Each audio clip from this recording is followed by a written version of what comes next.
আমি আপনাকে সেই উপরের কক্ষে নিয়ে যেতে চাই যেখানে যিশু ক্রুশারোহণের আগে, গ্রেপ্তার হওয়ার আগে ক্রুশারোহণের প্রস্তুতির সময় ছিলেন। এবং লুক ২২ অধ্যায় ২৭ পদে যিশু সেই কাজটি করেন যা বাইবেলীয় বিশ্বদর্শন করে। তিনি গুরুত্ব ও মহত্বের সংজ্ঞাকে উদ্ধার করেন, যেভাবে মানুষ এগুলোকে সংজ্ঞায়িত করত তা থেকে। তিনি পরপর দুটি বিষয় উদ্ধার করেন এবং ধরে রাখেন, যা আমি বারবার উল্লেখ করে যাব, কারণ এইগুলো তার শিষ্যদের প্রতি গ্রেপ্তার এবং ক্রুশবিদ্ধ হওয়ার আগে শেষ কথা। আর যিশু তাদের উদ্দেশ্যে কথা বলেন এবং বলেন যে কে বেশি বড়, যে কিনার টেবিলে খেতে বসে, না যে চাকর পরিবেশন করে। এই দুটি শব্দ মনে রাখুন, হেলান দিয়ে থাকা ব্যক্তি এবং সেবাকারী। এরপর যিশু প্রশ্নটির উত্তর দেন এবং তিনি এই কথা বলেন যে খেতে বসে সে নয় কি। তিনি যা বলছিলেন তা হলো এটাই সমাজের সংজ্ঞা, কিন্তু তিনি বলেন আমি এই মহত্বের, এই যে সংজ্ঞাকে, এই গুরুত্বের সংজ্ঞাকে উদ্ধারের পথে আছি। তবে যিশু বলেন, কিন্তু আমি তোমাদের মধ্যে সেই ব্যক্তি হিসেবে আছি যে সেবা করে। এখন বন্ধুরা, এটি গুরুত্বপূর্ণ একটি অনুবাদ এনএলটি, যেখানে কে মহৎ সেটি না বলে সেখানে প্রশ্নটি এভাবে করে, কে বেশি গুরুত্বপূর্ণ, অথবা সমাজ কাকে বেশি গুরুত্বপূর্ণ হিসেবে দেখে। এবং আমাদের অবশ্যই যিশুর সাথে মহত্ব এবং গুরুত্বকে নতুনভাবে সংজ্ঞায়িত করতে হবে এই শিষ্যদের মনে, শুধু শিষ্যদের নয়, আজকের গির্জাতেও। এবং এটি যিশুর সংজ্ঞা অনুযায়ী হতে হবে, কারণ এখানে একটি যুদ্ধ চলছে এবং এটাই আমি বলতে চাই। আমি চাই আপনি আমার সাথে থাকুন, কারণ এখানে হেলান দিয়ে থাকা এবং সেবাকারীর মধ্যে একটি যুদ্ধ চলছে। এই দুটি বিষয়ের মধ্যে একটি সংঘর্ষ রয়েছে, যারা হেলান দিয়ে থাকা ব্যক্তি হতে চায় এবং যারা সেবাকারী হতে চায়। আমি একটি কথা বলতে চাই যা একটি জায়গা স্পষ্ট করবে। ঈশ্বর আমার হৃদয়ে জানেন, আমি এখানে রক্ষণাত্মক হওয়ার চেষ্টা করছি না। আমি এই সংঘর্ষটি বুঝি, এই পুলপিট এবং গির্জা যে পরিস্থিতির মধ্যে দিয়ে যায় তা আমি বুঝি। সুতরাং এটি কোনো ব্যক্তিগত বক্তব্য নয় এবং এটি কোনো রক্ষণাত্মক অবস্থানও নয়। এটি কেবল হেলান দিয়ে থাকা এবং সেবা করা নিয়ে একটি বিষয় তুলে ধরা। কারণ বিপদ হলো একটি বিপজ্জনক প্রবণতা দেখা যাচ্ছে। এবং প্রস্তুত থাকুন আমাদের সকল অনলাইন হোস্ট যারা দেখছেন, প্রস্তুত থাকুন, কারণ এখান থেকেই এটি শুরু হয়। যাদের আমরা কিবোর্ডের অনলাইন যোদ্ধা বলি, তারা ল্যাপটপ থেকে সমালোচনা করতে পছন্দ করে। তারা ল্যাপটপ নিয়ে হেলান দিয়ে থাকা ব্যক্তি। তাদের মতামত, মানসিকতা এবং ব্যক্তিগত বক্তব্য থাকে এখানে দেখুন, কারণ তারা যুদ্ধে সেবা করছে না বা স্বেচ্ছাসেবক হিসেবে কাজ করছে না। তাই তারা যুদ্ধক্ষেত্রে লড়াই করছেন। তাদের সমালোচনা করা এবং তাদের যাচাই করা তাদের জন্য সহজ হয়ে যায়। ঠিক আছে? তারা হেলান দিয়ে থাকা ব্যক্তি, সেবক নয়। ঠিক আছে, প্রস্তুত থাকুন, কারণ আমি জানি তারা ইতিমধ্যে এখন টাইপ করা শুরু করেছে। আমি ইতিমধ্যে জানি কি ঘটছে। তবে আরেকটি প্রবণতা রয়েছে যা আমি দেখতে পাই এবং এটি বেশ আকর্ষণীয়, আর তা হলো যারা ভালো লড়াইয়ের যুদ্ধ করছে, যারা সামনের সারিতে রয়েছে, তারা এই ব্যাপারটি বুঝুন। সত্যি বলতে, আমাদের পোস্ট করা, সমালোচনা করা বা বিচার করার সময় নেই, কারণ আমাদের সময় ব্যয় হচ্ছে পরিবর্তন আনার চেষ্টা করতে, ল্যাপটপ নিয়ে হেলান দিয়ে বা বসে থাকার পরিবর্তে। এখানে দেখুন, সাধারণত আমি যা খুঁজে পাই তা হলো যারা কাজ করে তারা পোস্ট করে না। আমি জানতাম এই গোষ্ঠীতে, আমি জানতাম একটা সময়ে গ্রুপে, আমি জানতাম তোমরা রেগে যাবে, তাই আমাকে আবার বলতে দিন, কারণ এটা সত্য। যারা সেবা করছে এবং যুদ্ধ করছে, তাদের সমালোচনা করার বা তাদের বিচার করার সময় নেই। কিছু লোক এটি সমালোচনা করেছে। আবার বলছি, এটি কেবল একটি বিষয় তুলে ধরার জন্য। কিছু লোক, এমনকি এখানে আমরা যেভাবে এবিসি করি সেটি কেউ সমালোচনা করেছে। তারা আমাকে বলবে যে এটি খুবই সহজ পদ্ধতি। তারা রেগে যায় যখন আমি প্রার্থনা করি শেষের দিকে তাদের জন্য যারা নতুনভাবে জন্ম নিচ্ছে, আর আমার প্রতিক্রিয়া হলো, শুধু আমাকে বলুন আপনি কিভাবে সাক্ষ্য দিচ্ছেন, তারপর আমরা আপনার পদ্ধতিতে এটি করব। অথবা আপনি হয়তো শুধু ল্যাপটপে বসে একটি মতামত দিচ্ছেন। তবে এটা শুনুন প্রিয়জনেরা, আমার মতে মাঠে লড়াই করার চেয়ে গ্যালারি থেকে সমালোচনা করা অনেক সহজ। আমরা কি বুঝতে পেরেছি? ঠিক আছে, আমি শুনতে চাই। তাই যদি আপনি টাইপ করছেন, আমি শুধু জানতে চাই যে আপনার হাতে লড়াই চিহ্ন আছে কিনা। আমরা খেলাধুলায় একে বলি জামায় রক্ত অথবা প্যান্টে ঘাসের দাগ। তার মানে আপনি পিছলে পড়েছেন, ঝাঁপ দিচ্ছেন এবং চেষ্টা করছেন। আমি দেখতে চাই আপনার মধ্যে কোনো চিহ্ন আছে কি। এই কারণেই আমি ভালোবাসি যখন জেন আমাদের বলেন যে তিনি সেন্ট্রাল ইলিনয়ের থেকে একটি কানেক্ট গ্রুপ পরিচালনা করেন। জেন তার গ্রুপকে ব্যক্তিগতভাবে মিলিত করেন এবং টাইম স্কয়ার চার্চ তাদের মূল গির্জা তার স্বামী ভ্রমণ করতে পারেন না। তিনি একজন অবসরপ্রাপ্ত পালক যিনি প্রচণ্ড ডিমেনশিয়ায় ভুগছেন এবং তিনি বলেন যে আমরা আমাদের গ্রুপের সঙ্গে এটি দেখি আমাদের ৩ প্রজন্ম ধরে, এমনকি এখনো। তিনি বলেন যখন প্রচার হয় তখন এমন অনেক মুহূর্ত আসে যখন আমার ডিমেনশিয়ায় আক্রান্ত স্বামী প্রচার শোনে এবং প্রচারের বাক্য শুনে তার ভিতরে কিছু একটা জ্বলে ওঠে এবং তিনি বলেন আমরা দেখতে পাই ঈশ্বর কি করছেন। তিনি আরো বলেন ঠিক তার কদিন বাদে যখন এক যুবক আমাদের লন কাটার কাজ শেষ করলো কিছুদিন আগের কথা, তখন আমরা তার সঙ্গে প্রভুর সম্পর্কে কথা বলি এবং তাকে আমাদের বাড়িতে আমন্ত্রণ জানাই। প্রায় ১.৫ ঘন্টা পর সেই তৃষ্ণার্ত হৃদয় যিশু সম্পর্কে শুনে একটি নতুন বাইবেল নিয়ে বাড়ি থেকে বেরিয়ে গেল। বাইবেলের মধ্যে একটি মার্কার ছিল যা তিনি যোহনের সুসমাচার বইতে রেখেছিলেন। তিনি বলেন, পাস্টর টিম, আমি নতুন করে জন্মগ্রহণের এবিসি তথ্য তার সঙ্গে শেয়ার করেছি এবং আমি বিশ্বাস করি খুব শীঘ্রই তার জীবন যীশু খ্রিস্টের কাছে সমর্পিত হবে। তাই বিষয়টি হলো, যদি কারো কাছে এবিসি এর চেয়ে ভালো উপায় থাকে, যদি বলেন আপনি ডিই বা এফ ব্যবহার করুন, আমি পরেও করি না। যদি আপনি ডিইএফ বা এক্স ওয়াই জেড দিয়ে আত্মা জিততে পারেন তাহলে শুধু আমাকে বলুন, টাইপ করবেন না। বলুন কে খ্রিস্টের কাছে এসেছে, কারণ সেটাই আসল বিষয়। দেখুন, এটা হলো অলসদের জন্য কঠিন বিষয়।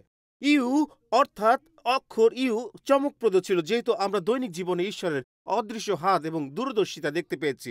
কিন্তু অক্ষর ভি একটি অ্যালার্ম ঘড়ি। এটি তাদের জন্য যারা ঘুমিয়ে আছে। এটি আমাদেরকে সেই উপহারটি ব্যবহার করার জন্য উদ্দীপ্ত করে যা ঈশ্বর আমাদের দিয়েছেন। এজন্য এখানে দেখুন বন্ধুরা, ভি স্বেচ্ছাসেবী এবং সেবা করাকে ঈশ্বরের দেওয়া উপহারের সঙ্গে যুক্ত হতে হবে। এটি এমন একটি চ্যালেঞ্জ হবে যা ভোক্তা কেন্দ্রিক সংস্কৃতির জন্য, যার কাছে মতামত আছে কিন্তু যুদ্ধ দাগ নেই। চ্যালেঞ্জ থাকবে আরামে বসে থাকাদের জন্য, তাদের হতে হবে সেবক। সুতরাং যদি আপনি আজ বসে থাকেন হেলান দিয়ে, তাহলে এখনই সোজা হয়ে বসুন, কারণ আজ আপনাকে সেবক হতে হবে। ভি আপনাকে সাইড লাইন থেকে তুলে নেবে, সাইড লাইন থেকে আপনাকে খেলাধুলার মাঠে নিয়ে আসা হবে। এবং এই কারণেই সর্বদা কিছু মানুষ থাকবে যারা সমালোচনা করবে, ত্রুটি খুঁজে পাবে, নিন্দা করবে এবং এমনকি পরামর্শ দেবে। কিন্তু তারা কখনোই খেলায় ছিল না, কখনোই যুদ্ধে ছিল না। এবং এ কারণেই আমরা আপনাকে যুদ্ধে প্রবেশ করাতে চাই। আমি মনে করি যখন ডেভিড উইলকারসন, এই গির্জার প্রতিষ্ঠাতা এবং the cross on the Swiss ব্লেডের লেখক, তার নাতির সঙ্গে কথা বলছিলেন, তখন তার নাতি তাকে তারা বলেছিল কিভাবে ঈশ্বর থাকতে পারেন। এবং এখনো যেখানে সারা বিশ্ব জুড়ে এত বেশি কষ্ট নিপীড়ন রয়েছে। এবং শুনুন আমার শোনার অন্যতম সেরা কৈফিয়তমূলক উত্তরগুলোর মধ্যে একটি, যা ছিল এই বিতর্কিত বিষয়ে। শুনুন ভাই ডেভের কথা, ডেভিড উইলকারসনের তার নাতির প্রতি উত্তর, কারণ তিনি কথা বলবেন একজন সেবক হিসেবে। সোফায় বসে প্রশ্নটি লিখতে শুরু করাদের মতো নয়, কিন্তু তিনি একজন সেবক হিসেবে কথা বলবেন। তার কথাগুলো শুনুন। ব্রাদার ডেভ প্রথমে বলেছেন, যারা এই প্রশ্নটি নিয়ে সবচেয়ে বেশি অভিযোগ করেন তারা এই বিষয়ে সবচেয়ে কম কিছু করেন। এবং দ্বিতীয়ত, আমি আর এই প্রশ্ন নিয়ে চিন্তা করি না। আমি সিদ্ধান্ত নিয়েছি আমার বাকি জীবনটি যারা কষ্ট পাচ্ছেন তাদের সাহায্য করতে কাটিয়ে দেব। তিনি বলেন, এটাই আমাদের আহ্বান বন্ধুরা, এটাই আমাদের সকলের জন্য চ্যালেঞ্জ। কারণ যিনি এইভাবে কথা বলছেন তিনি সেই ব্যক্তি যিনি স্বেচ্ছায় এগিয়ে আসছেন, যিনি সেবা করছেন, যিনি বসে বসে জীবনের সবচেয়ে বড় প্রশ্নগুলো নিয়ে দার্শনিক আলোচনা করছেন না, বরং বলছেন চলুন যুদ্ধের মধ্যে প্রবেশ করি, চলুন লড়াই শুরু করি এবং দেখি ঈশ্বর কি করতে পারেন এবং কিভাবে ঈশ্বর আমাদের ব্যবহার করতে পারেন। এটা এক অসাধারণ চ্যালেঞ্জ। দাউদ, যিনি গীত রচক, আমাদের বলছেন গীতসংহিতা ১১০ অধ্যায় ৩ পদে বলেছেন, যখন সেখানে কিছু একটা হচ্ছে যা ঈশ্বর করছেন, তখন সেখানে মানুষের একটা প্রতিক্রিয়া আসবে। এটা শুনুন, তিনি বলেছেন তোমার লোকেরা করবে কি করবে? স্বেচ্ছায় সেবা। কবে? তোমার পরাক্রমের দিনে। তিনি বলেন যখন ঈশ্বর এগোচ্ছেন, যখন ঈশ্বর কিছু করছেন, তখন এটি মানুষের কাছ থেকে একটি সাড়া পাবার আহ্বান, যার মানে আমি বিশ্বাস করি আজ এটি তার পরাক্রমের দিন। এখন আমাদের পালা। আমরা কি স্বেচ্ছাসেবক হব? আমরা কি দাউদের গীতের অনুসারে কাজ করব এবং সেই পরাক্রমের দিনের পরবর্তী পদক্ষেপের অংশ হব এবং এই জন্য এটি খুব গুরুত্বপূর্ণ। তার পরাক্রমের দিন পেরিতের বইয়ে এসেছে, পেরিত 1 থেকে 5 পর্যন্ত এটি ছিল তার পরাক্রমের দিন, এবং তারপর পেরিত 6-এ যা স্বেচ্ছাসেবকদের আহ্বান করেছিল। যদি গল্পটি মনে করতে পারেন, ঈশ্বর শক্তিশালীভাবে কাজ করছিলেন এবং তারপর পরবর্তী পদক্ষেপে ঈশ্বরের পক্ষের লোকদের প্রয়োজন ছিল যারা বলবেন আমরা সেখানে থাকব। এটা শোনো, পেরিত 6:1 বলা হয়েছিল সেই সময় শিষ্যদের সংখ্যা বেড়ে যাচ্ছিল এবং তখন অসন্তোষের গুঞ্জন শোনা যাচ্ছিল। তখন শিষ্যদের মধ্যে যে জিহুদীরা গ্রিক ভাষায় কথা বলতো তারা ইব্রীয় ভাষায় কথা বলা জিহুদীদের এই বলে দোষ দিতে লাগলো যে রোজই খাবার দেবার সময় তাদের বিধবা স্ত্রী লোকেরা কিছুই পায় না। 2 পদ, এতে সেই 12 জন প্রেরিত সব শিষ্যদের এক জায়গায় ডেকে বললেন, ঈশ্বরের বাক্য প্রচার করা ছেড়ে খাবার দেওয়ার ব্যাপারে ব্যস্ত থাকা আমাদের পক্ষে ঠিক নয়। তাহলে ভাইয়েরা, 7 জন লোককে বেছে নাও। এখানে আসছে স্বেচ্ছাসেবক যাদের সবাই সম্মান করে এবং যারা পবিত্র আত্মায় ও জ্ঞানে পূর্ণ। আমরা তাদের উপরে এই সেবা কাজের ভার দিই। তাহলে আমরা নিজেরা প্রার্থনা ও ঈশ্বরের বাক্যে প্রচারে মন দিতে পারবো। এবং বাইবেল বলে যে দলের সকলের এই কথা ভালো লাগলো। এটি দারুণ বিষয়। ঈশ্বর কাজ করছেন এবং ঈশ্বর সর্বদা মানুষকে অনুপ্রাণিত করেন এমন কিছু বিষয় যা উঠে আসবে, এমন কিছু যা ঘটবে যা মানুষকে অনুপ্রাণিত করবে তার পরাক্রমের দিনে স্বেচ্ছাসেবক হতে। এই পরাক্রমের দিন কি? যখন আমরা দান করি, যেমন আপনারা দেখেছেন 1000 ব্যাকপ্যাক অসহায় পরিবারে বিতরণ করি, ঠিক এখানে এই ম্যানহাটনে। যখন আপনি দেখতে পাবেন এই এলাকায় বসবাসকারী বিভিন্ন ধর্মের মানুষ, অভিবাসী এবং বিভিন্ন ধর্মের অনুসারীরা একত্রিত হচ্ছে, তখন এটি তার পরাক্রমের সময় আপনি একটি ব্যাকপ্যাক প্যাক করতে পারেন। আপনি এখানে এসে সেই কাজ করতে পারেন। এটি অত্যন্ত গুরুত্বপূর্ণ, কারণ এটি আমাদের জন্য একটি বড় চ্যালেঞ্জ হয়ে ওঠে, যা এমনকি যিশুও আমাদের দিয়েছেন মথি লিখিত সুসমাচারের 25 অধ্যায়ে। তাই এখানে দেখুন, আমি চাই আপনি এই প্রশ্নটি নিয়ে ভাবুন। এটি আসছে, এখন প্রস্তুত হন। কেন কোনো মুরগি ডিম খায় না আর গরুও দুধ পান করে না? কেউ কেউ ভাবছেন এটি একটি গভীর বিষয় নিয়ে আলোচনা করা চার্চ। একবার ভাবুন তো, শেষবার কবে আপনি দেখেছেন একটি মুরগি ডিম পেড়েছে এবং পেরেই বলেছে আমাকে ওটা সিদ্ধ করে দাও অনুগ্রহ করে? অথবা একটা গরু বলছে শোনো, আমার দুধে একটু ওভালটিন বা নেসলে মিশিয়ে দাও দ্রুত। কেন নয়? এখানে দেখুন, কেন মুরগি ডিম খায় না আর গরু দুধ পান করে না? উত্তর আছে, কারণ ঈশ্বরের পদ্ধতি এটি। মনে হয় আমাদের ক্ষেত্রেও এর কারণ ঈশ্বর তাদের এমনভাবে সৃষ্টি করেছেন যাতে তাদের উপহার বা দান শুধুমাত্র নিজেদের জন্য নয়, বরং অন্যদের জন্য হয়। এর অর্থ ঈশ্বর আপনাকে একটি উপহার দেন, সেটি আপনার জন্য নয়, অন্যদের জন্য। বন্ধুরা, যাদের জন্য ঈশ্বর সেই উপহার দিয়েছেন, এটাই সেই বড় চ্যালেঞ্জ যা যিশু তার শিষ্যদের প্রতি তার শেষ বার্তা দিয়েছিলেন। ক্রুশবিদ্ধ হওয়ার আগে সেই উপরের ঘরে, যেখানে তিনি মহত্বের সংজ্ঞা নতুন করে দিচ্ছিলেন এবং আরামপ্রিয়দের সেবক হতে চ্যালেঞ্জ করছিলেন, যিশু নিশ্চিত করতে চাচ্ছিলেন যে তার শিষ্যরা যেন নিজেদের দুধ পান না করে এবং নিজেদের ডিম না খায়। কারণ তিনি যা করেছেন, আসলে তিনি তাদের বলছিলেন, তোমরা প্রায় 3 বছর ধরে আমার সাথে আছো, এখন তোমাদের উদ্দীপ্ত করা হচ্ছে যেন যা তোমরা পেয়েছো তা নিয়ে অন্যদের কাছে পৌঁছাতে পারো। আপনি পূর্ণ হয়েছেন, এখন সময় হলো বিলিয়ে দেওয়ার। তিনি আসলে এটি বলছিলেন, আপনি খেলাধুলার ভাষায় জার্সি পরেছেন, এখন সময় হয়েছে খেলা শুরু করার। যখন আপনি রক্ষা পেয়েছেন, আপনি জার্সি পেয়েছেন, এখন সময় হয়েছে খেলা শুরু করার। আপনাকে বসে থাকার জন্য নয়, আপনাকে খেলায় অংশ নিতে এই উপহার দেওয়া হয়েছে। কেউ একজন বলেছিল ঈশ্বরের জনগণকে 3টি গ্রুপে ভাগ করা যায়। তারা বলেছিল চকমকি পাথর, স্পঞ্জ এবং মধুচাক। চকমকি পাথর সেই কঠিন পাথরের টুকরা যা বলে আপনাকে সেটি আঘাত করতে হবে শুধু একটি খণ্ড বা স্ফুলিঙ্গ বের করার জন্য। তিনি বলেন তারপর রয়েছে স্পঞ্জ, তাদের কাছ থেকে কিছু পেতে আপনাকে তাদের চেপে ধরতে হবে। তিনি বলেন কিন্তু তারপর রয়েছে মধুচাক, যা মিষ্টিতেই পরিপূর্ণ থাকে প্রত্যেকটি বার। বন্ধুরা, আমি জানি না আপনাদের ব্যাপারে, কিন্তু আমি মধুচাক হতে চাই। আমি সেই ব্যক্তি হতে চাই না যাকে চেপে ধরতে হবে বা আঘাত করতে হবে। মথি 25 হল 2টি মধুচাক এবং একটি চকমকি পাথরের উপমা। মথি 25 একটি উপমা, একটি গল্প 3 জন পুরুষের সম্পর্কে যাদের বিভিন্ন প্রতিভা দেওয়া হয়েছিল এবং তাদের সেগুলো দিয়ে কিছু করতে বলা হয়েছিল। মথি 25 হল শেষ দিনের চ্যালেঞ্জ, যা ঈশ্বর আমাদের জন্য যে উপহার দিয়েছেন তার জন্য জবাবদিহি সম্পর্কে। প্রার্থনার উপর 20 শতকের মহান লেখক অ্যান্ড্রু মারে এটি মিস করবেন না। এটি বুঝুন, তিনি বলেছিলেন বিশ্ব প্রশ্ন করে একজন মানুষ কি মালিকানায় রাখে, খ্রিস্ট প্রশ্ন করেন সে কিভাবে ব্যবহার করে। বিশ্ব জানতে চায় আপনার 401 কেতে কি আছে, অথবা আপনার হ্যাম্পটনে বাড়ি আছে কিনা, অথবা আপনার ফ্লোরিডায় কোনো জায়গা আছে কিনা, অথবা আপনি কোথায় যাচ্ছেন, আপনার কোথাও কি জায়গা আছে, ইতালিতে কোনো জায়গা আছে, অথবা এখানে কোথাও। কিন্তু খ্রিস্ট প্রশ্ন করেন আপনি যা পেয়েছেন তা কিভাবে ব্যবহার করছেন। একদিন যিশু আমাকে প্রশ্ন করবেন, যা আমি জমা রেখেছিলাম তা দিয়ে তুমি কি করেছিলে? কারণ এটি আসলে তা নয় যে কি পেয়েছি, বরং কিভাবে তা ব্যবহার করেছি। অথবা মহান প্রচারক বিলি গ্রাহাম এটি এভাবে বলেছেন, ঈশ্বর আমাদের দুটি হাত দিয়েছেন, একটি গ্রহণ এবং অন্যটি দান করার জন্য।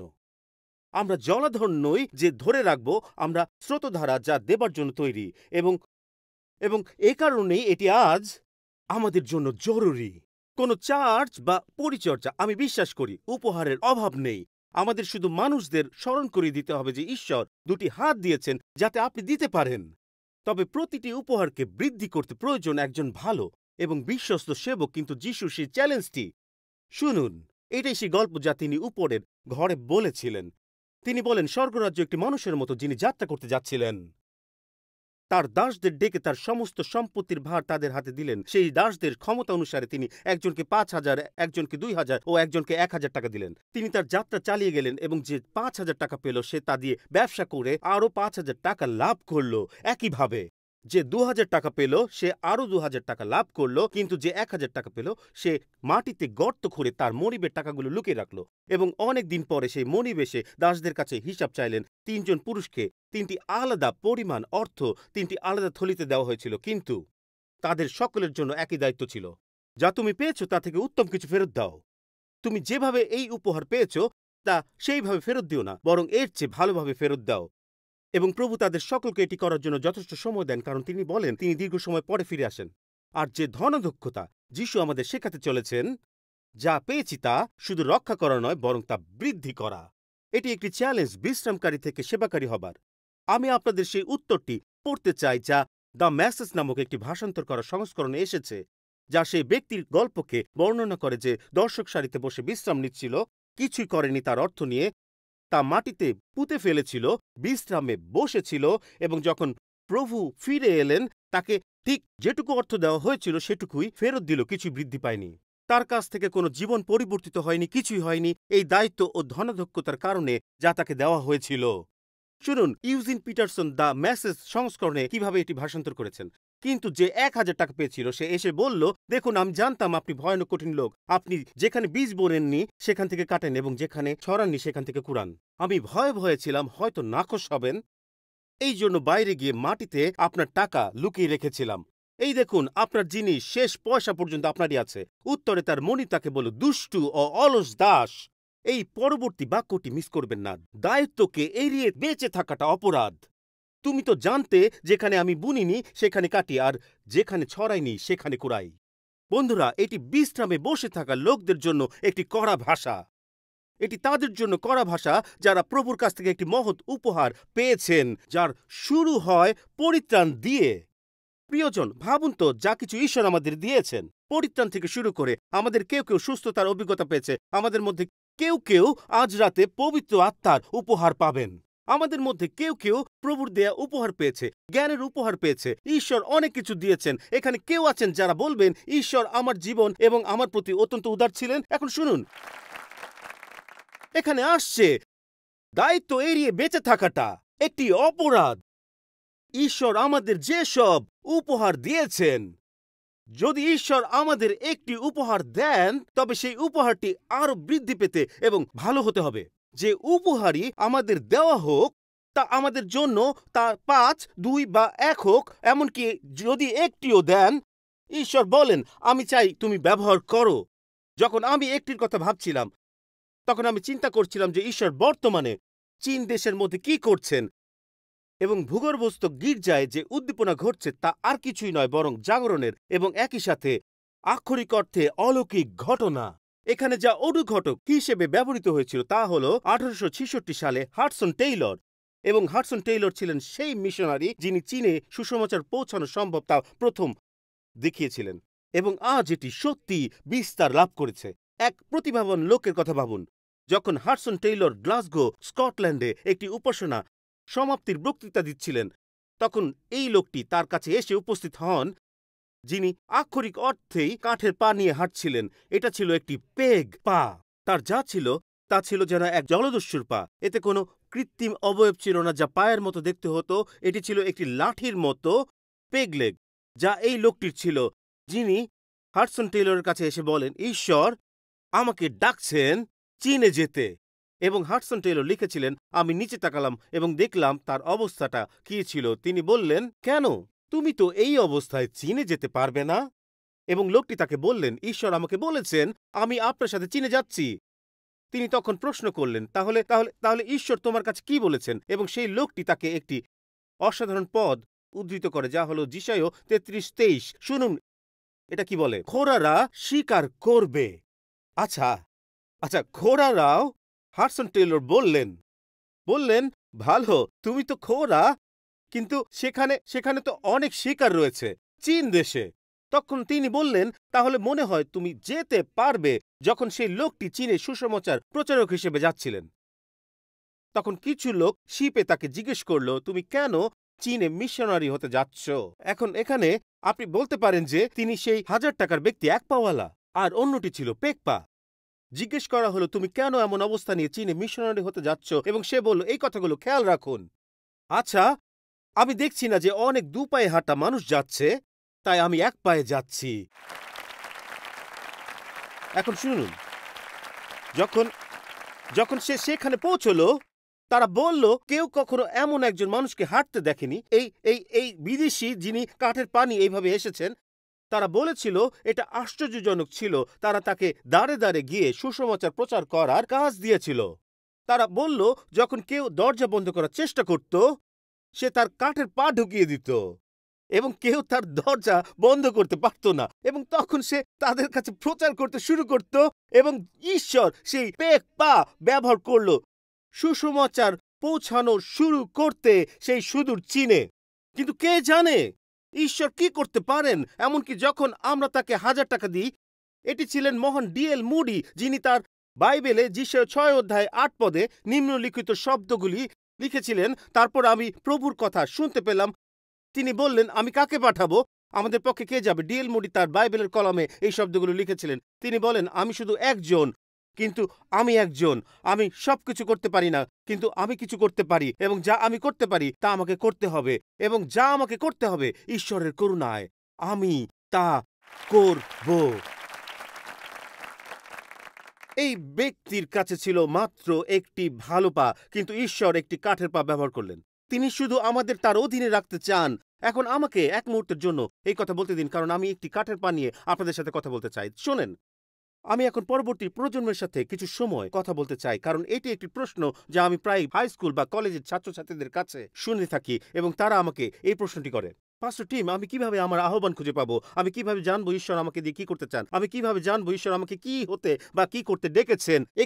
এখানে আমার প্রতিক্রিয়া সবসময় একই থাকে, যেটা হলো সেবা করো এবং তুমি তা আবিষ্কার করবে। ছেড়ে দিও না, সেবা করো এবং তুমি তা আবিষ্কার করবে। অনেক সময় প্রথম কাজগুলো আহ্বান নাও হতে পারে, তবে এটি তোমাকে কাছাকাছি নিয়ে আসার একটি প্রবেশ পথ। হ্যাঁ, বলুন, সেবা করার সুযোগ কে? এবং আমাকে শুধু এটুকু বলতে দিন, আমি পরবর্তী প্রজন্মের বিষয়ে কথা চালিয়ে যাওয়ার আগে আমাকে কিছুটা সময় নিয়ে বয়স্কদের উদ্দেশ্যে কথা বলতে দিন। কারণ যখন আপনি একজন তরুণ হিসেবে হ্যাঁ বলতে শুরু করেন, তখন জীবনের পরবর্তী পর্যায়ে বয়স্কদের জন্য এমন একটি নতুন মৌসুম আসে। আপনাকে হ্যাঁ বলতে হবে, কারণ ঈশ্বর হয়তো আপনাকে একটি নতুন অধ্যায় দিচ্ছেন। আপনি হয়তো অবসর নিয়েছেন, হয়তো জীবনের একটি নতুন সময় আছেন। শুনুন, ঈশ্বর 75 বছর বয়সে আব্রাহামকে বিশ্বাসের পিতা হওয়ার জন্য ডেকেছিলেন। 75 বছর। যখন আপনি সামাজিক নিরাপত্তা পাওয়ার চেষ্টা করছেন এবং আপনার ARP কার্ড পাচ্ছেন, আব্রাহাম একটি নতুন দায়িত্ব পেয়েছিলেন এবং সেটি গ্রহণ করতে হ্যাঁ বলতে হয়েছিল। মোশির ব্যাপারে কি বলবেন? 80 বছর বয়সে, 80 বছর বয়স! বন্ধুরা, এই সময় তাকে আসলে তার আকাঙ্ক্ষার কথা ভাবা উচিত ছিল এবং অন্যের সহায়তা নিয়ে চলা উচিত ছিল। কিন্তু ঈশ্বর বলছেন, না, এখন তুমি মিশর থেকে মানুষকে মুক্ত করবে। তাই আমি শুধু কিছু কথা বলতে চাই। শুনুন বয়স্করা, আসুন আমি বয়স্কদের সাথে কথা বলি। আপনাদেরও হ্যাঁ বলা শুরু করতে হবে, ঠিক আছে? আপনি সেখানে বসে বলতে পারবেন না আমি বয়স্ক। হ্যাঁ, অব্রাহাম এবং মোশের সাথে কথা বলুন। শুনুন, শুধু হ্যাঁ বলুন এবং দেখুন ঈশ্বর কি করেন। যখন যখন যখন ডেভিড উইলকারসন আমাকে ১৯ বছর বয়সে ডেট্রয়েটে যেতে বলেছিলেন এবং আমি ২ মাসের পরিচর্যা সফরে যাওয়ার জন্য হ্যাঁ বললাম, তখন আমি জানতাম না যে আমি যতবার হ্যাঁ বলবো ততবার আমি আমার জীবনে ঈশ্বরের আহ্বানের আরো কাছে পৌঁছাবো। বন্ধুরা, আমি কলেজে পড়াশোনা করছি আমার বাবার পদক্ষেপ অনুসরণ করতে। আমার বাবা ছিলেন এনআইপিডিতে, তিনি এপিআই ন্যাশনাল একাডেমি কোয়ান্টিকোতে ভার্জিনিয়াতে গিয়েছিলেন এবং সেই বিভাগের মধ্যে নাম করেছিলেন। আমি যা করতে চেয়েছিলাম তা ছিল এই কারণেই, কারণ আমাদের পরিবারের মধ্যে আপনি হয় একজন দমকল কর্মী হবেন, না হলে আপনি একজন পুলিশ হবেন। এটাই তা যা আমি করছিলাম, কিন্তু শুধু একটি প্রচার যাত্রায় হ্যাঁ বলার মাধ্যমে। আমি জানতাম না যে ঈশ্বর দরজাগুলো খুলতে শুরু করবেন। তারপর আমার হ্যাঁ আরো পাগলাটে হয়ে গেল। এরপর আমি বললাম হ্যাঁ। যখন যখন তারা আমার হ্যাঁ জানতে চাইল, এই ২ মাসে আমাদের একজন দরকার যে বাইবেল স্টাডি পরিচালনা করবে একটি পতিতালয়ে, আমি বললাম হ্যাঁ। আমি জানি না কেন আমি ১৯ বছর বয়সী। শুনুন, আমি গির্জায় জন্মেছি এবং বড় হয়েছি। বন্ধুরা, আমি গির্জাতেই বড় হয়েছি। আমি কখনো মদ্যপান করিনি, কখনো মাতাল হইনি। আমি কিছুই করিনি। আমি পতিতালয়ে বাইবেল শিক্ষা দেবার জন্য সবচেয়ে অযোগ্য ছিলাম। শ্রদ্ধেয় জেরিকে জিজ্ঞেস করুন, আমাকে নয়। আমি নই, আমাকে জিজ্ঞেস করতে পারেন না। শুনুন, তার অতীতটা দেখুন। আমার কোনো অতীত ছিল না। আমার অতীত ছিল এটা। হ্যাঁ, সানডে স্কুল কঠিন ছিল। এটা ছিল আমার অতীত। কিন্তু তিনি আমাকে ব্যবহার করবেন। আমি শুধু বললাম হ্যাঁ। তারপর সবচেয়ে বোকামি হ্যাঁ ছিল এটা। তারা বলল আমাকে কাউকে দরকার যে রাস্তায় প্রচার করবে। আমি বললাম হ্যাঁ, আমি এটা করব। কিন্তু তারপর তারা বলল আমাদের কাউকে দরকার যে আরাধনা চালাবে। আমি বললাম হ্যাঁ। আমি ৪টি কর্ড জানতাম গিটার বাজাবার। আর আমার গানের তালিকা কি হতে পারে কল্পনা করতে পারেন? এবং তারা আমাকে ৭ বছর ধরে এটি করতে বলেছিল। কল্পনা করতে পারেন আমার গান ৭ বছর ধরে শুনছেন আরাধনায়। ঈশ্বর রিকার্ডোকে আশীর্বাদ করুন, এই টিমকে আশীর্বাদ করুন এখানে। ঈশ্বর করিম এবং শ্রদ্ধেয় ভিকি এবং কয়েরকেও আশীর্বাদ করুন। বন্ধুগণ, এই সেই বিষয়। তাদের ছিল সেই কাঠের পায়ের আরাধনা চালক যিনি কিছু কর্ড জানতেন। এবং এখানে প্রশ্ন আসে, কেন পাস্টর টিম আপনি হ্যাঁ বলেছিলেন আরাধনার নেতৃত্ব দিতে? আমি আপনাকে বলছি কেন এমনটা হলো। কারণ যারা গিটার বাজাতে জানতেন তারা হ্যাঁ বলছিলেন না। তাই তারা কাঠের পায়ের আরাধনা পরিচালককে ব্যবহার করেছিল।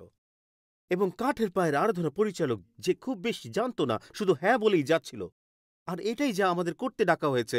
এই ধরনের কাজগুলোর জন্যই আমাদের আহ্বান করা হয়েছে। আমি পেনেলোপের গল্পটি পড়ছিলাম, আমাদের একজন অনলাইন পরিচালনাকারী যে বলেছিল যে মহামারীর সময় সে মানসিক সংগ্রাম এবং যুদ্ধের পুরো একটি মৌসুম পার করেছিল এবং ঈশ্বরকে অনেক প্রশ্ন জিজ্ঞাসা করেছিল এবং তখন ঈশ্বর তাকে বললেন শুধু আমার উপর বিশ্বাস রাখো। এবং সে বলেছিল আমি অন্তর্মুখী স্বভাবের হওয়ায় আমি শুধু হ্যাঁ বলে যাচ্ছিলাম। ঈশ্বর বলছিল ঠিক আছে, তুমি সঞ্চালক হিসেবে মহিলা বক্তাদের ধারাবাহিক অনলাইনে পরিচালনা করবে, তুমি গির্জার অনলাইনের জন্য অনলাইন আয়োজক হবে, আমাদের বাইবেল কলেজের যুব শীর্ষ সম্মেলনে স্বেচ্ছাসেবক হিসেবে কাজ করবে। এবং সে শুধু বলল আমি শুধু হ্যাঁ বলেই যাচ্ছিলাম, যদি এর জন্য আমি অযোগ্য ছিলাম।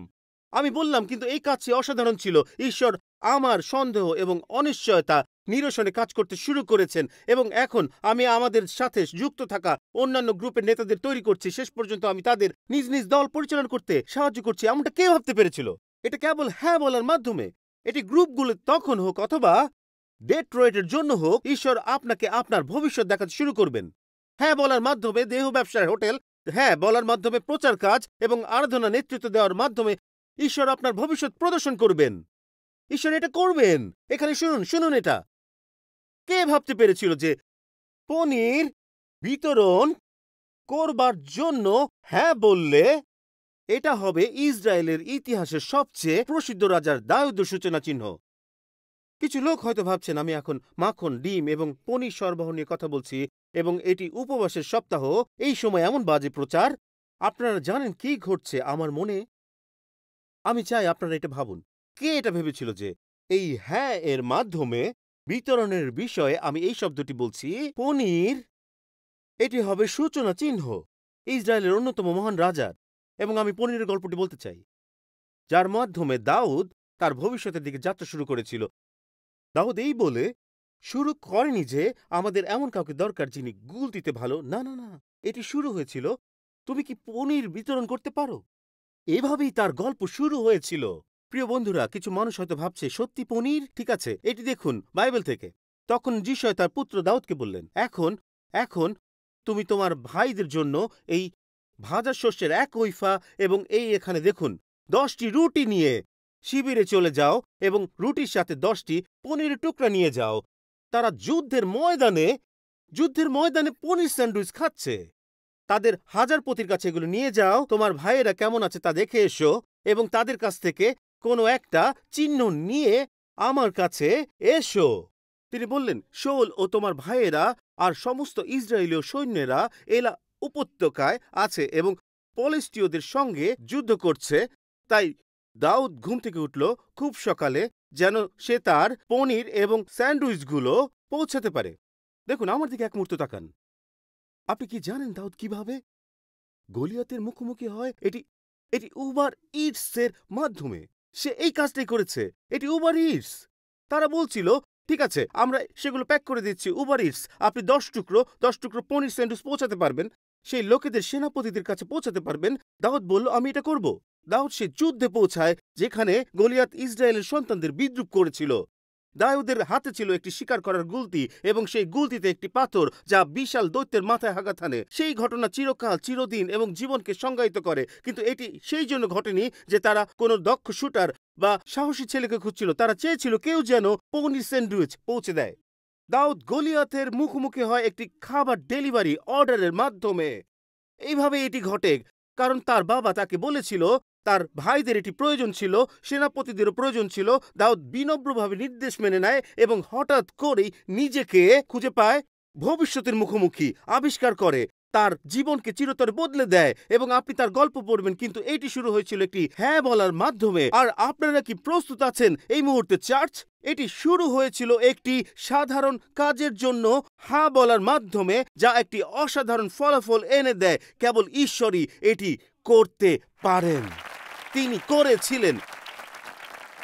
তাদের জন্য আমি একটি চমৎকার নিবন্ধ পড়ছিলাম যেখানে নেভি সিলদের সম্পর্কে লেখা ছিল, যাদের 24 সপ্তাহের প্রশিক্ষণ নিতে হয়, যাকে বলা হয় বার্ডস। এখানে প্রায় 200 জন মানুষ, যাদেরকে সেরাদের সেরা হওয়ার জন্য চেষ্টা করতে হয়, এই নেভি সিল সদস্যরা।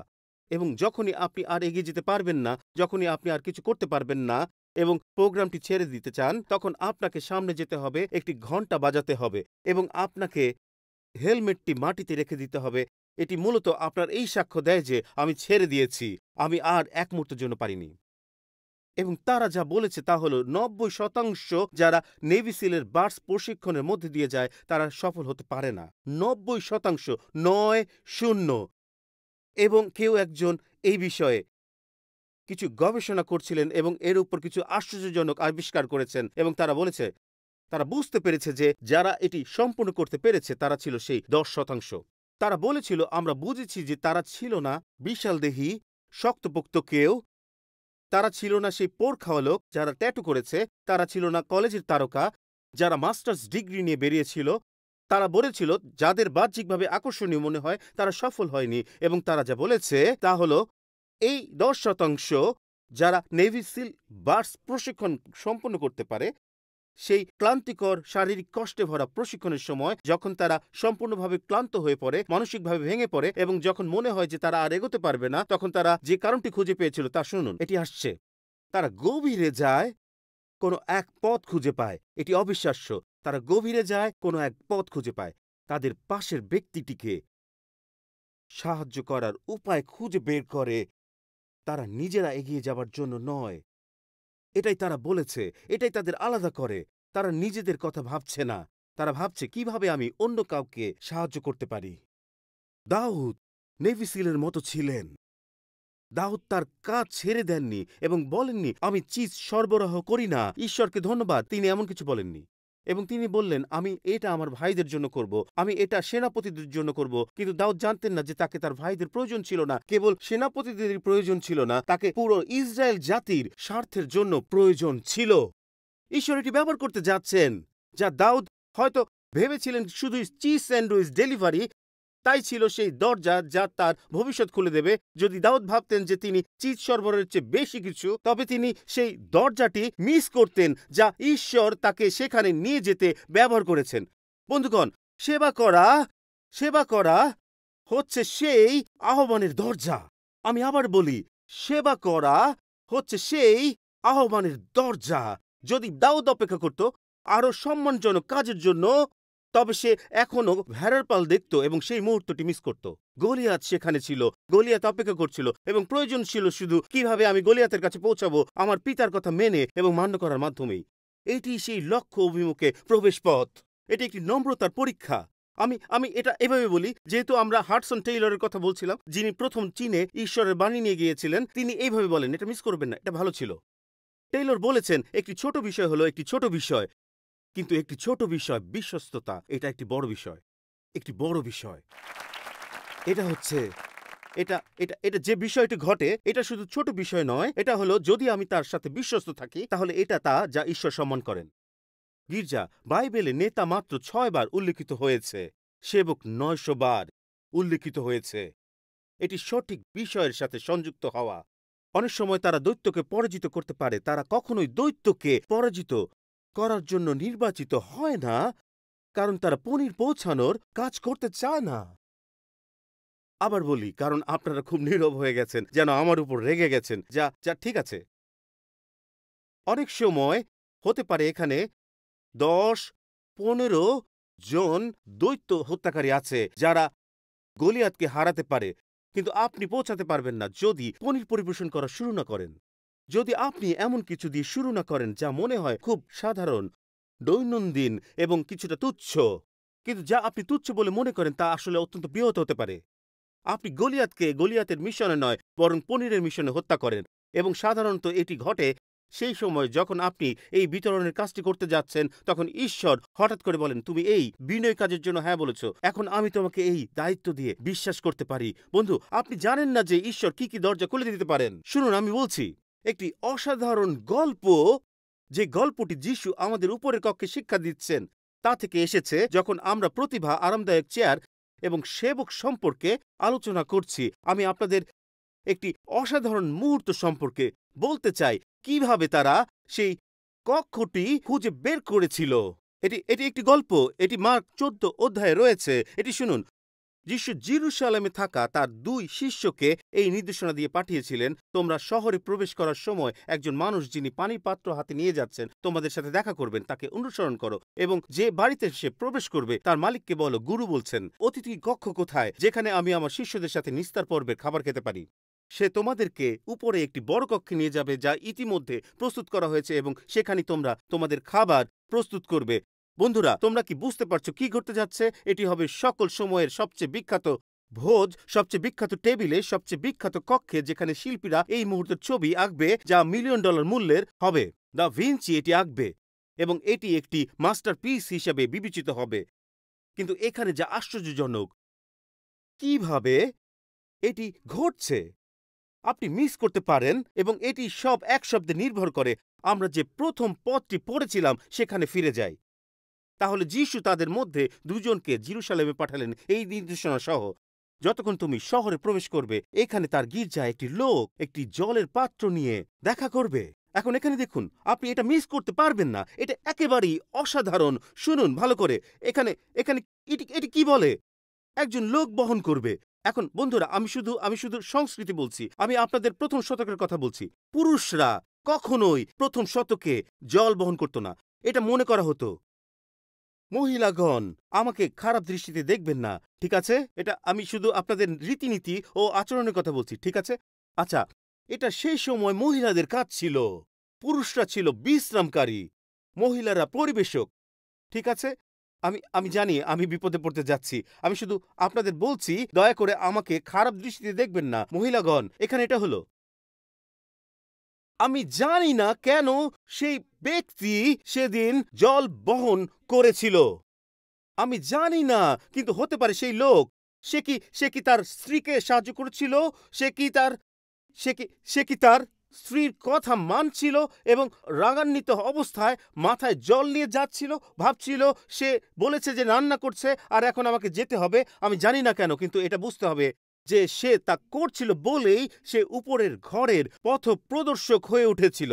সে সেই ব্যক্তি ছিল যাকে দেখে হয়তো আপনি ভাবতেন, সে তো শুধু নিজের কাজে ব্যস্ত, কিন্তু ধরা যাক সে ভালো মনোভাব নিয়ে ভাবছে, আমি আমার স্ত্রীকে সাহায্য করছি, আমার স্ত্রীর আমার সাহায্য প্রয়োজন, সে অসুস্থ, সে তার জল বহন করতে পারছে না, আমি এটা করব কারণ আমি তাকে সম্মান করতে চাই, তাকে আমি ভালোবাসি এবং এই কাজটি করতে অক্ষম। আর ঈশ্বর বলেন, তুমি জানো না, কারণ তুমি তোমার স্ত্রীকে সেবা করছো এবং এই কাজটি করছো। তুমি হতে যাচ্ছ একটি গল্পের অংশ, যা হবে বিখ্যাত খাবার এবং বিখ্যাত কক্ষের গল্প।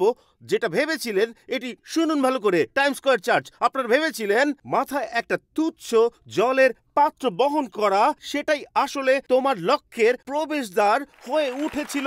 ঈশ্বর তোমাকে ব্যবহার করবেন এবং তোমার এই কাজের কথা 2023 সালে নিউ ইয়র্ক সিটিতে আলোচনা হবে। কেউ জানতো না যে পানি বহন করা তোমার নাম বাইবেলে স্থান পাবে। আর আমাদের অনেকে এখানে বসে আছি, এখানে দেখুন, এবং আমরা পনির পৌঁছে দিতে চাই না, আমরা চাই না। ও আচ্ছা, বলতে দিন। এখানে বিষয় হলো, শুনুন, পনির পৌঁছে দেওয়া বা পানি বহনের কাজ মানে এমন কিছু করা যা অন্যদের জন্য, কিন্তু সেটা কখনই মানুষের নজরে আসবে না। প্রশংসিত হওয়া এবং তুচ্ছ মনে হওয়া, এই অংশটি আমি লিখে রেখেছিলাম। এটি এমন কিছু যা তোমার দক্ষতার নিচে মনে হয়। আমার MBA আছে আর তারা আমাকে নার্সারিতে বাচ্চাদের দেখার জন্য বলছে, যদি না তারা কোয়ান্টাম ফিজিক্স শিখতে চায়। তারা ভুল ব্যক্তির দিকে তাকিয়ে আছে। আমি NYU-তে পড়াই আর তারা আমাকে সেবাকারী হিসেবে দাঁড়িয়ে অতিথিদের স্বাগত জানানোর জন্য বলছে, হ্যাঁ আমরা করি, আমরা করি প্রফেসর। তারা কি জানে আমি ওয়াল স্ট্রিটে কত টাকা উপার্জন করি? এখানে আপনাকে সাহায্য করতে দিন, আমি পরোয়া করি না, কারণ আমি আপনাকে আপনার গন্তব্যে পৌঁছাতে সাহায্য করছি। আমি আপনাকে সেই জায়গায় নিয়ে যেতে চাই যেখানে ঈশ্বর আপনাকে ডেকেছেন। এখানে দেখুন, যা আপনি ধরে রাখতে চাচ্ছেন তা হলো আরামে বসে থাকা, আর আমরা আপনাকে সেবায় নিয়ে আসার চেষ্টা করছি, কারণ এটাই যা ঈশ্বর চান। শুনুন, এটি অত্যন্ত গুরুত্বপূর্ণ যা ঈশ্বর করতে চান, কারণ সেবা চরিত্রের উপর কাজ করে, এটা মনোভাবের উপর কাজ করে। তাই শুনুন, এখানে দেখুন, আপনার ভবিষ্যৎ খুঁজতে চেষ্টা করা বন্ধ করুন। ঠিক আছে, এখানে দেখুন, আমি কিভাবে আমার ভবিষ্যৎ খুঁজে পাবো। এটা আসে ঠিক এইভাবে। আমাদের গরু আছে, মুরগি আছে, পনির সরবরাহ রয়েছে, আর এখন সে ফোনের কথা বলছে। শুনুন, আপনি যদি জানেন আপনি কিভাবে আপনার ভবিষ্যৎ খুঁজে পাবেন, আপনার ফোনটি নিন এবং আপনার হাতলটিতে তাকান, সেখানে একটা কিউআর কোড রয়েছে। যদি আপনি সেই কিউআর কোডটি স্ক্যান করেন, এটি আপনাকে গির্জার সব জায়গার কাজের তালিকা দেবে, সেগুলো আপনি করতে পারেন। আপনি বলছেন আপনি আমাকে ফাঁদে ফেলেছেন, একদম তাই। এটা তাই যা আমরা করি। আমরা আপনাকে শুধু স্বেচ্ছাসেবক হতে না, আমি আপনাকে আপনার ভবিষ্যতে পৌঁছাতে সাহায্য করছি। আমি আপনাকে সে পথে নিয়ে যেতে চাই যা ঈশ্বর আপনাকে হতে বলেছেন। আমি চেষ্টা করছি, কারণ আপনি যদি কিউআর কোডটি ব্যবহার করেন, শুনুন, দয়া করে ভাব দেখাবেন না যে আপনি কিউআর কোড ব্যবহার করতে পারেন না। কেউ আছেন যারা 75 বছরের অব্রাহাম বা 80 বছরের মসি। আপনি হয়তো ভাবছেন আমি জানি না কিভাবে এটা ব্যবহার করতে হয়, কিন্তু আপনি তো মেনু এবং সহায়ক দেখে এটি ব্যবহার করছেন। তাহলে এগোন, যা দরকার নিন, এবং এটি আপনাকে দেখাতে যাচ্ছে সেই সুযোগগুলি যা পনির বিতরণ এবং পানি বহনের সেবা। এই হলো ঈশ্বরের পরিকল্পনা। এবং যদি আপনি আজ এখানে এসে ভাবছেন আমি ঠিক জানি না আমি কি করতে চাই, এটি একটি চমৎকার খবর। 10 সেপ্টেম্বর, আজ থেকে 2 সপ্তাহ পর, আমরা আমাদের NX-এ একটি স্বেচ্ছাসেবক ব্যাংকুয়েট আয়োজন করব, যেখানে আপনি সমস্ত পরিচর্যার সম্পর্কে জানতে পারবেন যা আপনাকে ব্যবহৃত হবার সুযোগ দেবে। পরিচর্যা যোগ দিন, কয়েরা যোগ দিন, বাদ্যযন্ত্রে যোগ দিন। তবে আপনি বাদ্যযন্ত্রে যোগ দিতে পারবেন না, বলতে পারবেন না বাজাতে চাই, অথচ আপনি বাজাতে পারেন না। তাহলে আপনাকে এটি করতে হবে। আপনি এমন বলতে পারবেন না আমি গিটার বাজাতে চাই এবং পবিত্র আত্মা আমাকে শেখাবে। ঠিক আছে, আসুন আমরা সবাই একটু শান্ত হই, ঠিক আছে? তাহলে এই জায়গায় সবাই শান্ত হই। এটি হতে পারে যেমন, শুনুন, শুধু সেবা করব, অথবা আমি টিনদের পরিচর্যা করব, আমি 212-তে কাজ করব, আমি শিশুদের পরিচর্যা করব। এটি হতে পারে আমার এবং নিরাপত্তা মিশন। এটি হতে পারে আপনার জন্য এমন কিছু। আমি একটি গল্প পড়ছিলাম যা আমাদের পাঠানো হয়েছিল গার্সিয়েলা দ্বারা। গার্সিয়েলা, যারা উরুগুয়ের থেকে অনলাইনে দেখেন, এবং আপনি হয়তো এই মুহূর্তে দেখছেন গার্সিয়েলা, আপনি জানেন কেন তিনি অনলাইনে দেখেন? কারণ তারও একজন স্বামী আছেন নাম ওয়াল্টার, যিনি গুরুতর মানসিক অবসাদে ভুগছেন, এবং তিনি তার স্বামীকে উরুগুয়ের তাদের কমিউনিটি থেকে স্প্যানিশ ভাষায় পরিচালিত গির্জায় নিয়ে যেতে পারেন না। সুতরাং তিনি প্রতিটি রবিবার টাইম স্কোয়ার গির্জায় তার স্বামীসহ যোগদান করেন এবং তারা অনলাইনে দেখেন। এবং আপনি জানেন কেন তারা করে? কারণ সেখানে একটি স্প্যানিশ অনুবাদ পরিচর্যা রয়েছে যারা অনুবাদ করে। যখন রিকার্ডো কিছু স্প্যানিশে গান গায় অথবা প্রবীণ ভিকি চোখ জলজল করে এবং হঠাৎ তারা ইউটিউবে তাদের ভাষা শুনতে শুরু করে। বন্ধুরা, আপনারা জানেন আপনি যা বিনিয়োগ করেছেন বিশেষত ভিশন ফান্ডে, যাতে আমরা টিএসসি স্প্যানিশ, টিএসসি আরবি, টিএসসি চাইনিজ চালু করতে পারি এবং টিএসসি হিন্দি চালু করার জন্য প্রস্তুতি নিচ্ছি আগামী বছর, টিএসসি ফরাসি এবং অন্যান্য ভাষাগুলোর জন্য। বন্ধুরা, আমি যা আপনাদের চ্যালেঞ্জ করতে চাই সেটি শুনুন। শুনুন, এটি অনুবাদ পরিচর্যা হতে পারে। আপনি যদি এখানে থাকেন এবং এবং আপনি আপনি পর্তুগিজ, আরবি, কোরিয়ান, চাইনিজ, রুশ, স্প্যানিশ, জাপানি, ফরাসি বলতে পারেন, তবে কিউআর কোড ব্যবহার করুন। ঈশ্বর আপনাকে ব্যবহার করতে পারেন। এটি হয়তো বা মনে হতে পারে শুধুমাত্র পনির বিতরণ, মাথার জলের পাত্র বহন করা, তবে আপনি জানেন না ঈশ্বর এর মাধ্যমে কি করতে পারেন। সুতরাং এখানে আমি শেষ করতে চাই। এখানে দেখুন, এটি এটি এটি এটি খুব গুরুত্বপূর্ণ। সুতরাং এখানে শেষ করব। সত্যি ভালো, তবে দীর্ঘ। এখানে দেখুন, আমি আপনাদের দিতে চাই, যেহেতু বাদ্যযন্ত্রগুলো কিছুক্ষণের মধ্যে বাজবে। আমি শেষ করতে চাই একটি পুরুষের কথা উল্লেখ করে যাকে নতুন নিয়মে 3 বারই মাত্র উপস্থাপন করা হয়েছে। তার নাম ছিল দিমা। দিমা নতুন নিয়মে 3টি পদে আছেন এবং সেগুলো তার একটি গুরুত্বপূর্ণ গল্প এবং তার জীবনের বিকাশ বর্ণনা করে। আপনি দেখবেন একজন মানুষ যে সেবাগ্রহীতা থেকে সেবাদাতা না হয়ে বরং সেবাদাতা থেকে সেবাগ্রহীতা বনে যান, সেই চূড়ান্ত পদক্ষেপ যা আমাকে হতবাক করেছে। দিমার 3টি পদ সমস্ত 7 বছরের মধ্যে ঘটেছিল। এটি একটি কালানুক্রমিকভাবে আমি আপনাকে দেব। এটি শুরু হয় 60 খ্রিস্টাব্দে, পরবর্তী 2টি বছর পর আসে এবং তারপর শেষ পদটি আসে 5 বছর পরে। এটি একটি 7 বছরের যাত্রা। এটি 3টি পদে সংকলিত 7 বছরের একটি যাত্রা। আসুন আমি আপনাকে প্রথম পদটি দেব, যেখানে এই মানুষটির আবির্ভাব হয়। আপনি দেখতে পাবেন একজন মানুষকে সেবা করতে। ফিলিমন 1 অধ্যায় বাইবেল বলছে, ইপাফ্রা, পৌল বলছেন, আমার সহবন্দী খ্রিস্ট যিশুতে আপনাকে অভিবাদন জানাচ্ছি। এবং তারপর তিনি এই শব্দগুলি বলেন, সেই মার্ক, আরিস্টার্ক, দিমা এবং লুকো। তারপর তিনি তাদের ডাকেন আমার সহ কর্মীরা। এই লোকেরা হলেন যারা বসে থাকার নয়, তারা সেবাকারী, তারা জলপাত্র বহনকারী, তারা পনির বিতরণকারী, তারা সেই কাঠের পায়ের মানুষ। তারা আমার সাথে আছেন, পৌল যা বলছেন। এখন বন্ধুরা, কিছু একটা ঘটে কয়েক বছর পরে। এটি হচ্ছে দিমার 2য় পদ। 2 বছর পরে পৌল তার নাম উল্লেখ করেন এবং এটি যা বলে তা হল, কলসীয় 4 অধ্যায় 14 পদ রয়েছে, আমাদের প্রিয় ডাক্তার লুক তোমাদের শুভেচ্ছা জানাচ্ছেন, সেই সঙ্গে দিমাও। এবং হঠাৎ করেই আপনি দেখতে পাচ্ছেন যে তিনি সহকর্মী হিসেবে তার পরিচয় হারান এবং এখন শুধুমাত্র বলা হচ্ছে যে তিনি শুধু বলবেন, শুধু অভিবাদন পাঠিয়েছেন। এখানে কিছু হারিয়েছে, বিপজ্জনক কিছু একটা ঘটেছে। কারণ ফিলিমনে দিমা একজন সহকারী এবং সহকর্মী, চিজ ডেলিভারি মানুষ, এক পায়ের পেক পা বিশিষ্ট ব্যক্তি। কিন্তু এখন কলসীয়তে তিনি শুধুমাত্র একটি নাম, তিনি কোনো সহকর্মী হিসেবে পরিচিত নন।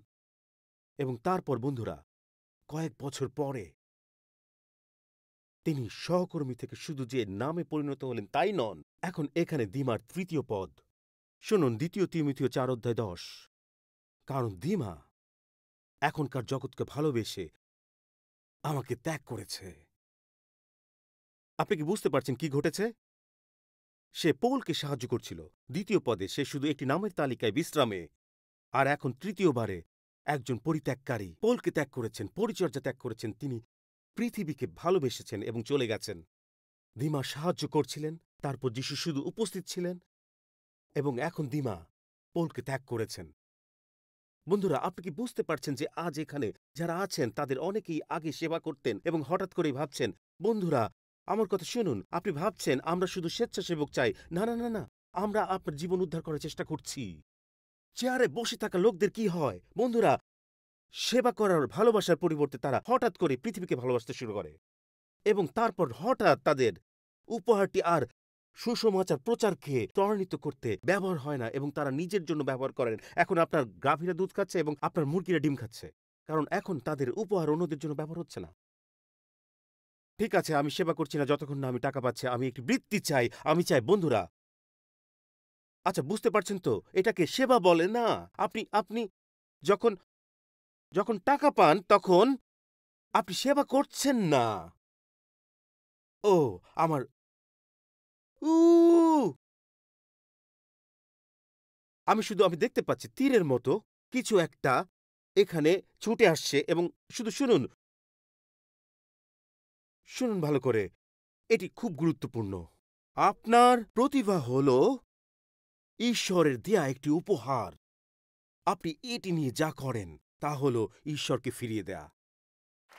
এটাই হচ্ছে বিষয়।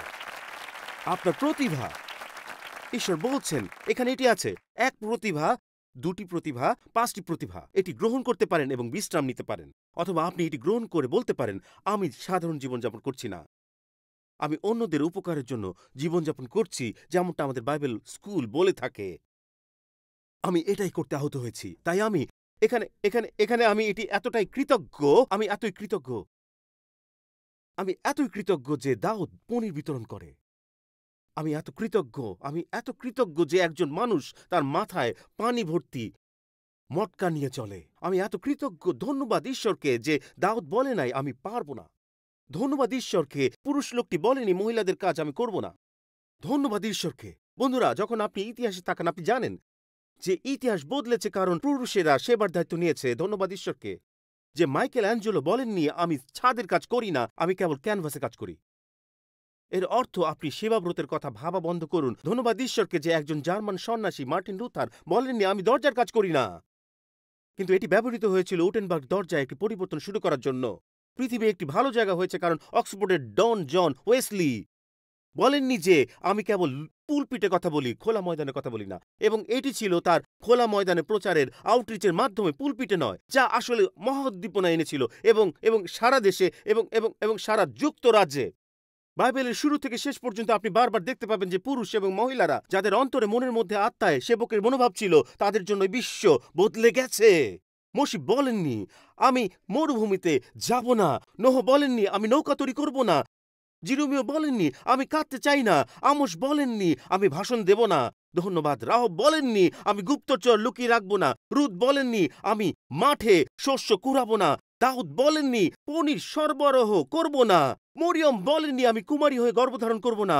আমি খুবই কৃতজ্ঞ। মগদলিনী মরিয়ম বলেননি আমি আমি পা ধোবো না, পৌল বলেননি আমি আমি চিঠি লিখব না, এবং ধন্যবাদ যিশু বলেননি আমি আমি ক্রুশারোপিত হব না, কিন্তু তিনি আমাদের পাপের জন্য মরেছেন। আমার সঙ্গে দাঁড়ান এবং আমি পড়তে চাই, আমি আপনাকে পড়ে শোনাতে চাই। সর্বশ্রেষ্ঠ সেবকের কথা শুনুন। যিশু তার সেবার জীবন থেকে তার লক্ষ্য পৌঁছানোর যাত্রা শুনুন, এই কথা শুনুন। আমি চাই আপনি সেবার অগ্রগতি দেখুন। জানেন, আমি এটি এভাবে বলতে চাই, শব্দগুলি শুনুন। কেউ এটি বলেছিল। আপনি কিভাবে জানবেন যে আপনার সেবার হৃদয় আছে? এটি হলো আমাদের সেবার প্রয়োজনে আমরা কেমন আচরণ করি তা দেখে। আমি আবার বলছি, আপনি কিভাবে জানবেন আপনার একটি সেবার হৃদয় আছে? এটি হলো আপনি কি প্রতিক্রিয়া দেন এবং আচরণ করেন সেই সব দেখে হঠাৎ সবকিছু বদলে যায়। শুনুন, সর্বশ্রেষ্ঠ সেবকের অগ্রগতি সম্পর্কে। এটি সেই শ্রেষ্ঠ সেবক, তার অগ্রগতি। যিশু, প্রেরিত পৌল বলেন এই মনোভাব থাকুক আপনার মধ্যে যা খ্রিস্ট যিশুর মধ্যে ছিল। এবার আসছে, আসলে তিনি ঈশ্বরই রইলেন, কিন্তু ঈশ্বরের সমান থাকা তিনি আঁকড়ে ধরে রাখবার মতো এমন কিছু করেননি। কিন্তু এখানে আসছে, নিজেকে শূন্য করলেন, একজন দাসের রূপ গ্রহণ করলেন, একজন মানুষের মতো হলেন এবং আকারে প্রকারে মানুষের রূপই ধারণ করলেন, নিজেকে নম্র করলেন এবং মৃত্যু পর্যন্ত আজ্ঞাবহ হলেন। এমনকি মৃত্যু পর্যন্ত। শুনুন, এই সেবার ক্রমবর্ধমান যাত্রা সম্পর্কে মনে হতে পারে এটি নিচের দিকে যাচ্ছে, কিন্তু এখানে শুনুন ভালো করে। তাই তিনি স্বর্গে আছেন, ঈশ্বরের সাথে আছেন, তিনি ঈশ্বর, কিন্তু হঠাৎ যখন স্বর্গ ঘোষণা করলো যে একজন সেবকের প্রয়োজন, তখন ঈশ্বরের পুত্র যিশু বললেন, আমি সেবা করব। আর এটি বলে তিনি নিজেকে শূন্য করলেন। এখানে দেখুন, তিনি নিজেকে শূন্য করলেন, একজন দাসের আকার গ্রহণ করলেন, একজন মানুষের মতো হয়ে উঠলেন, নিজেকে নম্র করলেন, মৃত্যু পর্যন্ত বাধ্য হলেন। এমনকি মৃত্যু, সেটি কোথায়? ক্রুশে। বন্ধুরা, দুনিয়ার দৃষ্টিতে যদি আপনি ফিরে তাকান, আপনি ভাবতে পারেন, কি অপচয়। কিন্তু যখন আপনি ঈশ্বরের রাজ্যে সেবা করেন, তখন এটি শেষ নয়। আপনি কি জানেন পরবর্তী পদে কি আছে?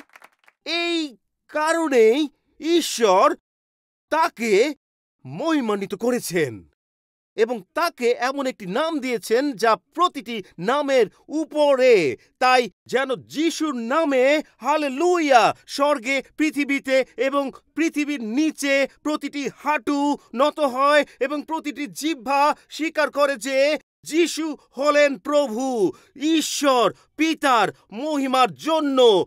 হালেলুয়া।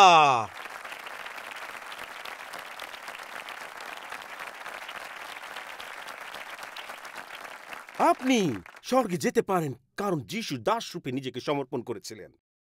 আপনি চিরকাল বাঁচবেন কারণ যিশু দাস হয়ে এসেছিলেন। কারণ মনুষ্যপুত্র অন্যদের দ্বারা সেবা গ্রহণ করতে নয়, বরং সেবা করতে এবং অনেকের মৃত্যুর জন্য নিজের জীবন উৎসর্গ করতে এসেছিলেন। ধন্য প্রভু, যিশু ক্রুশ বহন করেছিলেন। ধন্য প্রভু, যিশু এসেছিলেন। এটাই তিনি করতে এসেছিলেন। এটাই আমাদের উদাহরণ। এবং তারপর আমাদের বলা হয় একই মনোভাব ধারণ করো। কারণ আপনাদের মধ্যে কেউ কেউ ভাবছেন আমি কোনো কিউআর কোড স্ক্যান করছি না। বাহ, চমৎকার মনোভাব। কিন্তু কি বলেছেন যিশু? যিশু বলেছেন, শুনুন, যিশু বলেছেন আমাকে শুধু বলো কি করতে হবে। পিতা, বলো কি করতে হবে। চিজ স্যান্ডউইচ শেষ, এছাড়া গলিয়াত, পানির পাত্র, মধু, আমি এটা তোমার জন্য করছি। আমি জানি ছেলেরা আমাকে নিয়ে হাসাহাসি করবে, সমস্ত জেরুসালেমের পুরুষরা আমার উপরে হাসবে, কারণ আমি মহিলাদের পানির মটকা মাথায় নিয়ে চলেছি। আর সমস্ত ছেলেরা বলবে, ও দেখো, দেখো তো, দেখো তো, দেখো তো, তোমার স্ত্রী কেন এটা করছে না? সে কি এখন পরিবারের কর্তা? এবং আপনি বাকরুদ্ধ এবং হঠাৎ করে ঈশ্বর এই সবের মধ্যে বলে, এই নিয়ে একদম চিন্তা করো না, আমি তোমাকে উপরের কক্ষে নিয়ে যাচ্ছি এবং তুমি তাদের সেই জায়গায় নিয়ে যাবে। আপনি যদি সেই টাইমস স্কয়ার চার্চে যান, আপনি কি করছেন? হ্যাঁ, আমি শিশুদের সেবা করছি। ৩-৪ বছরের শিশুদের সঙ্গে কাজ করছি। আপনি ওয়াল স্ট্রিটের ব্যবসায়ী এবং আপনি ৩ এবং ৪ বছর বয়সী শিশুদের সাথে কাজ করছেন। হ্যাঁ, কারণ তারা আমাদের পরবর্তী প্রচারক, পরবর্তী ধর্মপ্রচারক, পরবর্তী সেই লোকেরা যারা ঈশ্বর আমাদের মাধ্যমে ব্যবহার করতে শুরু করবেন। জলের পাত্র বহন করুন, শুয়ে থাকবেন না এবং বলুন, ঈশ্বর আমি সেবা করতে চাই। আমি স্বর্গে যেতে পারবো কারণ ঈশ্বর আমাদের সেবা করেছেন। আমি স্বর্গে যেতে পারবো কারণ ঈশ্বর আমাদের সেবা করেছেন। তিনি এসেছিলেন ২০০০ বছর আগে আপনাকে সেবা করতে। এবং আজ আপনার কাছে একটি সুযোগ আছে তার সেবক হৃদয়ের জন্য বলতে পারেন, ঈশ্বর ধন্যবাদ, আমি চাই আমার জীবন পরিবর্তিত হোক, আমি চাই আমার জীবন পরিবর্তিত। জানেন কেন? কারণ তিনি আমাদের সেবা করেছেন। এখন আপনি স্বর্গে বাস করতে পারেন চিরকাল ধরে। কিন্তু এখানে শর্ত আছে। আপনি আমন্ত্রিত হয়েছেন কারণ যা যিশু করেছেন, আপনি চিরকালীন জীবনের জন্য আমন্ত্রিত হয়েছেন। কিন্তু শর্ত হচ্ছে আপনাকে সাড়া দিতে হবে। আপনাকে সাড়া দিতে হবে। আপনি স্বয়ংক্রিয়ভাবে যাবেন না। যিশু বলেছেন, তোমাদের জন্য স্বর্গ খুলে দিয়েছি, আমি শুধু তোমাদের থেকে সাড়া চাচ্ছি। এটা কিভাবে হবে পাস্টর টিম? এখানে আসছে, প্রস্তুত হন অনলাইনে। এটা অনেক সহজ, ABC এর মতো। ঠিক আছে। ঈশ্বর আমাকে ক্ষমা করো কারণ আমি এই ঘটনায় একটু ভাব দেখিয়েছিলাম। ঈশ্বর আমাকে ক্ষমা করো। কেউ বলেছেন আমেন? এটা ABC এর মতোই সহজ। আপনি কি বলতে চান পাস্টর টিম? যিশু বলেছেন, কোন মানুষ স্বর্গরাজ্য দেখবে না যতক্ষণ না সে আবার জন্ম নেবে। এটা আমাদের কথা নয়, এটা যিশুর কথা। যিশু বলেছেন, তুমি যদি স্বর্গে যেতে চাও তবে তোমাকে আবার জন্মগ্রহণ করতে হবে। যেমন আপনার প্রথম জন্ম হয়েছিল, তেমনি আপনার দ্বিতীয় জন্ম প্রয়োজন আধ্যাত্মিকভাবে। আপনি কিভাবে পুনর্জন্মগ্রহণ করবেন? ABC, স্বীকার করুন যে আপনি পাপী। স্বীকার করুন আপনার সকলের মতো এখানে, যে আমি ভিতরে ভগ্নচূর্ণ, যারা এখানে দেখছেন, যারা নাইজেরিয়া থেকে এখানে দেখছেন, নরওয়ে ও সুইডেন থেকে যারা এখানে গুয়েতেমালা এবং ভেনেজুয়েলা থেকে দেখছেন, তাদের জন্য এটি প্রযোজ্য। আমরা ভিতরে ভিতরে ভগ্নচূর্ণ এবং আপনি নিজে থেকে শোধরাতে পারবেন না। এটি কোনো প্রোগ্রাম বা প্রতিশ্রুতি নয়। এমন কোনো প্রতিশ্রুতি নেই যে আপনি ঈশ্বরকে দেবেন এবং আপনি থেমে যাবেন। কোনো পুরোহিত, পাদ্রী, সিনাগগ, মসজিদ, গির্জা বা মন্দির কখনো আপনাকে বদলাতে পারে না। শুধুমাত্র ঈশ্বর আমাদের পরিবর্তন করতে পারেন। আমরা পাপী নই, আমরা ভুলকারীও নই যাদের সংশোধনের প্রয়োজন। আমরা পাপী যাদের পরিত্রাতা দরকার। আমাদের দ্বিতীয় সুযোগের প্রয়োজন নেই, আমাদের দ্বিতীয় জন্মের প্রয়োজন। এটি কিভাবে হবে? এটি হলো বি অক্ষর, বিশ্বাস। বিশ্বাস করুন যে ঈশ্বর তার পুত্রকে পাঠিয়েছেন আমার জন্য মরতে। তিনি আমার পাপ বহনকারী হয়েছেন, আমার জায়গায় মরেছেন। আমি যে মৃত্যুর জন্য যোগ্য ছিলাম সেই মৃত্যুবরণ করেছেন। তিনি সেই জীবনযাপন করেছেন যা আমি পারিনি, একটি পুরস্কার দিতে যার যোগ্য আমি নই। এটি গুরুত্বপূর্ণ প্রশ্ন যা আমাদের কাছে করতে পারে, আমি কি পুনর্জন্ম গ্রহণ করেছি? বন্ধুরা, এক মুহূর্তের জন্য আমাকে দেখুন। যিশু ক্রুশে গিয়েছিলেন, যে যন্ত্রণা তিনি ভোগ করেছিলেন তা কেবল আপনাকে রবিবার 2টি ঘন্টা একটি চেয়ারে বসানোর জন্য নয়। এটিকে এটিকে এটিকে এটিকে ধর্ম বলে। ধর্ম বলে আমি তোমাকে 2 ঘন্টার জন্য চাই। সম্পর্ক বলে আমি তোমাকে সপ্তাহের প্রতিটি দিন এবং প্রতিটি মুহূর্ত চাই। এটি এটি এটি সেই সম্পর্কের ব্যাপার। যিশু একটি সম্পর্কের জন্য মরেছিলেন। তিনি কেবল 2 ঘন্টা আপনার সঙ্গে সময় কাটানোর জন্য মরেননি, তিনি আপনাকে চিরকাল চেয়েছেন। এবং সি, তাকে প্রভু হিসেবে স্বীকার করা। এর মানে কি? তুমি এখন আমার জীবনের কর্তা, তুমি এখন আমার জীবনের দায়িত্বে আছো। এর মানে শুধু নির্দিষ্ট সময় নয়, প্রতিদিন আমার সঙ্গে কথা বলো। তুমি আমার উপর পূর্ণ কর্তৃত্ব রাখো। রোমিও 10:9-10 যখন তুমি যিশুকে প্রভু বলে সম্বোধন করো, তুমি আসলে বলছো তুমি যে কোনো কিছু বন্ধ করতে পারো, তুমি আমার চেয়ে ভালো জানো। এইভাবেই এটি কাজ করে। এখন আমি চাই সবাই তাদের চোখ বন্ধ করুক এবং মাথা নিচু করুক। আমরা পরবর্তী 3 মিনিটের মধ্যে এখানে শেষ করব এবং এখানে আমি আপনাদের জিজ্ঞাসা করব, আপনি কি নতুন জন্মগ্রহণ করেছেন? আজ গ্রহণ করতে পারেন। আপনার পুরো ভবিষ্যৎ পরিবর্তিত হতে পারে, আপনার আগামীকাল পরিবর্তিত হতে পারে। আজ আপনি নিশ্চিত হতে পারেন যে আপনি নতুন জন্ম পেয়েছেন যদি আপনি এখানে থাকেন এবং বলছেন, পাস্টর টিম, আমি নতুন জন্মগ্রহণ করতে চাই, কিন্তু কিন্তু আমি পুরোপুরি নিখুঁত নই। ঠিক তাই, নিখুঁত মানুষরা স্বর্গে যায় না, ক্ষমা পাওয়া মানুষরা স্বর্গে যায়। এবং আপনি আজ ক্ষমা পেতে পারেন। এবং আজ ঠিক এই মুহূর্তে আমি আপনাকে আর সামনে আসতে বলবো না, আমি শুধু আপনাকে এইভাবে বলবো, আমরা সবাই একসাথে একটি নতুন জন্মের প্রার্থনা করব। আপনি যদি এখানে থাকেন, আমি আপনাকে আমন্ত্রণ জানাচ্ছি পরবর্তী 20 সেকেন্ডের মধ্যে আপনার সাড়া প্রদান হবে একটি হাত তোলা এবং বলতে হবে, আমাকে এই প্রার্থনায় যোগ করুন। পালক টিম, যখন আপনি সেই নতুন জন্মের প্রার্থনা করবেন, আমি ঈশ্বরের সাথে একটি যাত্রা শুরু করব। আমি আমার জীবন পরিবর্তন করতে চাই। যখন সকলের মাথা নিচু এবং চোখ বন্ধ রয়েছে, আপনি বলেছেন, পালক টিম, যখন আমরা সেই প্রার্থনা করব, আমি আজ সাড়া প্রদান করছি, আমি নতুন জন্ম চাই। যদি আপনি হন, কোনো দ্বিধা না রেখে যদি আপনি আজ এখানে এসে বলেন, আমাকে সেই প্রার্থনায় যোগ করুন, আমি নতুন জন্ম চাই, তাহলে আপনার হাত যতটা সম্ভব উপরে তুলুন। আমি চাই আপনার হাত উপরে তুলুন। আমি নিশ্চিত করতে চাই, হ্যাঁ হ্যাঁ হ্যাঁ হ্যাঁ, সেখানে সেখানে সেখানে, পিছনে পিছনে, সেখানে সেখানে, ওখানে ওখানে ওখানে ওখানে, আমি নিশ্চিত করতে চাই, এখানে এখানে ওখানে ওখানে, দেখেছি, আমি আমি আমি দেখতে পাচ্ছি। আমি নিশ্চিত করতে চাই কাউকে মিস করছি না। ব্যালকনিতে দেখছি দেখছি, পিছনে পিছনে, ওই যে ওই যুবক ঠিক এখানে দেখছি, আর এখানেই কোনায় দেখতে পেয়েছি। চলুন আমরা ঈশ্বরকে ধন্যবাদ জানাই যা তিনি এখন করেছেন। আমরা সবাই ধন্যবাদ জানাই। আসুন আসুন, এখন আমরা সবাই একসাথে প্রার্থনা করব। আসুন আমাদের হাত জায়গায় আমরা সবাই একসাথে প্রার্থনা করব। বলুন আমার সাথে, প্রিয় প্রভু যীশু, আমি বিশ্বাস করি তুমি ঈশ্বরের পুত্র। আমি বিশ্বাস করি ক্রুশের উপরে তুমি আমার পাপ, আমার লজ্জা এবং আমার অপরাধ গ্রহণ করেছ এবং তুমি মরেছ। তুমি আমার জন্য নরকের মুখোমুখি হয়েছ, তাই আমাকে যেতে হবে না। মৃতদের থেকে উঠেছ, আমাকে স্বর্গে একটি স্থান, পৃথিবীতে একটি উদ্দেশ্য এবং পিতার সাথে একটি সম্পর্ক দিতে। আজ প্রভু যীশু, আমার পাপ থেকে মন ফিরিয়েছি আবার জন্মগ্রহণ করতে। আসুন আমার সাথে এখন জোরে বলুন, ঈশ্বর আমার পিতা, যীশু আমার ত্রাণকর্তা, পবিত্র আত্মা আমার সহায়, বাইবেল আমার ঈশ্বর এবং স্বর্গ আমার ঘর, যীশুর নামে। আর সবাই বলুন আমেন আমেন আমেন, হালেলুয়া।